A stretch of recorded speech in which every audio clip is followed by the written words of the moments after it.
ಎಲ್ರಿಗೂ ನಮಸ್ಕಾರ. ನವರಾತ್ರಿಯ 3ನೇ ದಿನವಾದ ಇಂದು ತಾಯಿ ದುರ್ಗಿ 3ನೇ ಅವತಾರವನ್ನು ತಗೊತಾರೆ. ಆ 3ನೇ ಅವತಾರವೇ ಚಂದ್ರಘಂಟ. ಆ ಚಂದ್ರಘಂಟ ಅನ್ನೋ ಅವತಾರದ ಹಿಂದಿನ ಕತೆ ಏನು, ಆ ತಾಯಿ ಯಾಕೆ ಈ ಅವತಾರವನ್ನು ತಗೊತಾರೆ ಅನ್ನೋದನ್ನೆಲ್ಲ ತಿಳ್ಕೊಂಬರೋಣ. ಹಾಗೆ ಇವತ್ತಿನ ಬಣ್ಣ ಬೂದಿ ಬಣ್ಣ ಆಗಿರುತ್ತೆ. ಈ ಬೂದಿ ಬಣ್ಣದ ವಿಶೇಷತೆ ಏನು ಅನ್ನೋದನ್ನು ಕೂಡ ನಾವು ಈ ವಿಡಿಯೋದಲ್ಲಿ ತಿಳ್ಕೊಬರೋಣ. ಬನ್ನಿ. ಇಂದು ನವರಾತ್ರಿಯ 3ನೇ ದಿನ. ತಾಯಿ ದುರ್ಗಿ 3ನೇ ಅವತಾರವನ್ನು ತಗೊತಾರೆ. ಆ 3ನೇ ಅವತಾರವೇ ಇದು ಚಂದ್ರಘಂಟ. ಚಂದ್ರಘಂಟ ರೂಪವನ್ನು ತಾಯಿ ಯಾವ ಸಂದರ್ಭದಲ್ಲಿ ತಗೊತಾರೆ, ಯಾಕೆ ತಗೋತಾರೆ ಅನ್ನೋದು ಎಲ್ಲ ನಾವು ತಿಳ್ಕೊಂಬರೋಣ. ಅದೇ ರೀತಿಯಾಗಿ ತಾಯಿ ಇಂದು ಬೂದಿ ಬಣ್ಣದ ಪ್ರಾಮುಖ್ಯತೆಯನ್ನು ನೀಡ್ತಾರೆ. ಯಾಕೆ ಅಂತ ಅಂದರೆ, ಈ ಬೂದಿ ಬಣ್ಣ ನಾವು ದುಷ್ಟಶಕ್ತಿಗಳನ್ನು ನಿಗ್ರಹಿಸುವಂತಹ ತಾಯಿಯಾಗಿರ್ತಾರೆ ಈ ತಾಯಿ.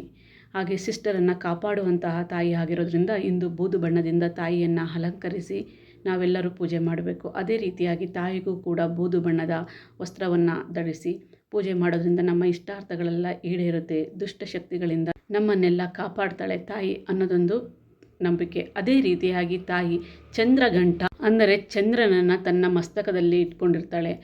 ಮತ್ತು ತನ್ನ ಮಸ್ತಕದ ಮಧ್ಯಭಾಗದಲ್ಲಿ ತಾಯಿ ತೆರೆದ ಕಣ್ಣನ್ನು ಇಟ್ಕೊಂಡಿರ್ತಾಳೆ. ಆ ತೆರೆದ ಕಣ್ಣಿನ ರೂಪ ಏನು ತೋರಿಸುತ್ತೆ ಅಂತ ಅಂದರೆ, ದುಷ್ಟ ಜನರ ಮತ್ತು ದುಷ್ಟ ಶಕ್ತಿಯನ್ನು ಹೋಗಲಾಡಿಸಿ ಸಿಸ್ಟರನ್ನು ಕಾಪಾಡುವುದು, ದುಷ್ಟರನ್ನು ಸಂಹರಿಸುವ ರೀತಿಯಲ್ಲಿ ಸಿದ್ಧಳಾಗಿದ್ದೇನೆ ನಾನು ಅನ್ನೋದನ್ನು ಸೂಚಿಸುತ್ತೆ. ಹಾಗೆ ಈ ತಾಯಿಗೆ 10 ಕೈಗಳಿದ್ದು 1 ಕೈ ಮಾತ್ರ ಅಭಯಹಸ್ತವಾಗಿ ನಿರುತ್ತೆ.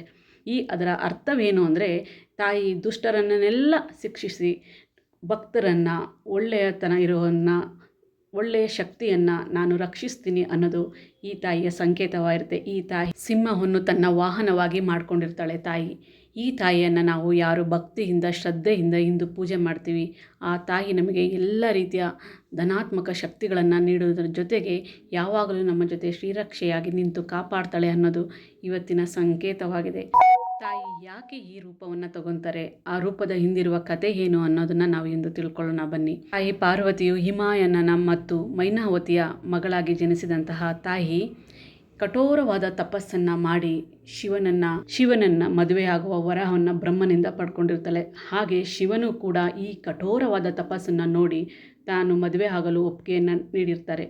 ಆ ವಿವಾಹ ಸಂದರ್ಭದಲ್ಲಿ ಶಿವ ಮದುವೆಯ ಮಂಟಪಕ್ಕೆ ಬರಬೇಕಾದ್ರೆ ಉಗ್ರನಾಗಿ ಬಂದಿರ್ತಾರೆ. ಉಗ್ರನಾಗಿ ಅಂದರೆ ಸ್ಮಶಾನವಾಸಿಯಾದ ಶಿವ ತನ್ನ ಕೂದಲುಗಳನ್ನೆಲ್ಲ ಕೆರೆದುಕೊಂಡು ಹಾವುಗಳನ್ನೆಲ್ಲ ಸುತ್ತಕೊಂಡು, ಜೊತೆಗೆ ಸ್ಮಶಾನದಲ್ಲಿ ಇರುವಂತಹ ಎಲ್ಲ ದುಷ್ಟಗಣಗಳು ಒಳ್ಳೆಯ ಗಣಗಳು ಎಲ್ಲ ಬಂದಿರುತ್ತೆ. ಅಂದರೆ ದೆವ್ವ ಭೂತಗಳು ಸಾಧುರು ಎಲ್ಲರೂ ಬಂದಿರ್ತಾರೆ. ಆಗ ತಾಯಿ ಆ ಘೋರವಾದ ರೂಪ ನೋಡ್ತಾ ನಿಂತಾಗ, ಆದರೆ ಪಾರ್ವತಿ ತಾಯಿಯ ಅಮ್ಮನಾದವಳು ಮೈನಾವತಿ ಈ ಘೋರವಾದ ಹಳಿಯನ ರೂಪವನ್ನು ನೋಡಿ ಅಲ್ಲೇ ಮೂರ್ಛೆ ಹೋಗ್ತಾಳೆ. ಆಗ ತಾಯಿ ಈ ಚಂದ್ರಘಂಟ ಅವತಾರವನ್ನು ತಗೊಂಡು ನಿಂತ್ಕೊತಾರೆ. ಆಗ ನಿಂತ್ಕೊಂಡಾಗ ತಾಯಿ ಅಲ್ಲಿನಿರಿದಂತಹ ದುಷ್ಟಶಕ್ತಿಗಳೆಲ್ಲ ಹೋಗುತ್ತೆ. ಆ ತಂದೆಯ ರೂಪವನ್ನು ನೋಡಿ ತಾಯಿ ಹೇಳ್ತಾಳೆ, ಪಾರ್ವತಿ ಈ ರೂಪವನ್ನು ನೀವು ತ್ಯಜಿಸಿ ಸುಂದರವಾದ ವರನ ರೀತಿಯಲ್ಲಿ ಕಾಣಿಸ್ಬೇಕು ಅಂತ ವಿನಂತಿ ಮಾಡಿಕೊಂಡಾಗ ಆ ಶಿವ ಆಯಿತು ಅಂತ ಹೇಳಿ ತಾಯಿಯ ವಿನಂತಿಗೆ ಒಪ್ಕೊಂಡು ಸುಂದರವಾದ ವರನ ರೂಪವನ್ನು ತಗೊತಾರೆ. ಆ ಸುಂದರವಾದ ವರನ ರೂಪವನ್ನು ತಗೊಂಡ್ಮೇಲೆ ತಾಯಿ ಪಾರ್ವತಿ ದೇವಿಗೂ ಮತ್ತು ಶಿವನಿಗೂ ವಿವಾಹ ಆಗುತ್ತೆ. ಆ ಸಂದರ್ಭದಲ್ಲಿ ಒಂದು ಸಂಕೇತವಾಗುತ್ತೆ, ದುಷ್ಟಶಕ್ತಿಗಳನ್ನು ನಿಗ್ರಹಿಸಲಿ ನಾನು ಯಾವಾಗಲೂ ಸಿದ್ಧನಾಗಿರ್ತೇನೆ ಅನ್ನುವ ಈ ರೀತಿಯ ಅವತಾರದಲ್ಲಿ ತಾಯಿ ತೋರಿಸ್ಕೊತಾಳೆ.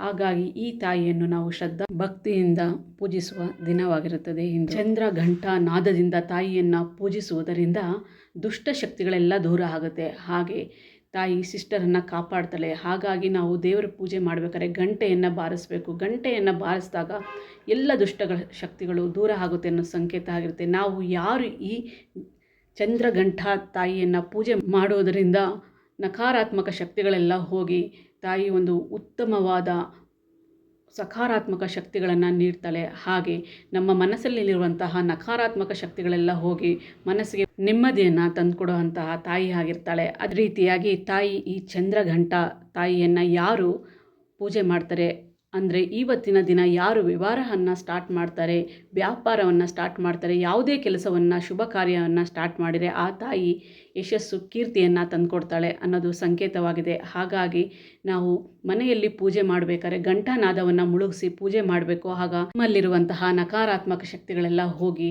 ನಮಗೆ ಒಂದು ಉತ್ತಮವಾದ ಜೀವನ ದೊರಕುತ್ತೆ ಅನ್ನೋದು ಈ ತಾಯಿಯ ಸಂಕೇತವಾಗಿದೆ. ಇಂದಿಗೆ ನಾನು ಈ ಅಧ್ಯಾಯನ ಮುಗಿಸ್ತಾ ಇದ್ದೀನಿ. ನಿಮಗೆ ಈ ವಿಡಿಯೋ ಇಷ್ಟ ಆದರೆ ಲೈಕ್ ಮಾಡಿ, ಶೇರ್ ಮಾಡಿ, ಸಬ್ಸ್ಕ್ರೈಬ್ ಆಗಿ. ನಾಳೆ ಮತ್ತೊಂದು ಅವತಾರವನ್ನು ತಾಯಿ ದುರ್ಗಿ ತಗೊತಾರೆ. ಆ ಅವತಾರದ ವಿಶೇಷತೆ ಏನು, ಆ ತಾಯಿಯ ಕತೆ ಏನು ಅನ್ನೋದನ್ನು ನಾನು ಮುಂದಿನ ವಿಡಿಯೋದಲ್ಲಿ ಸಂಪೂರ್ಣವಾಗಿ ತಿಳಿಸ್ತೇನೆ. ವಂದನೆಗಳು.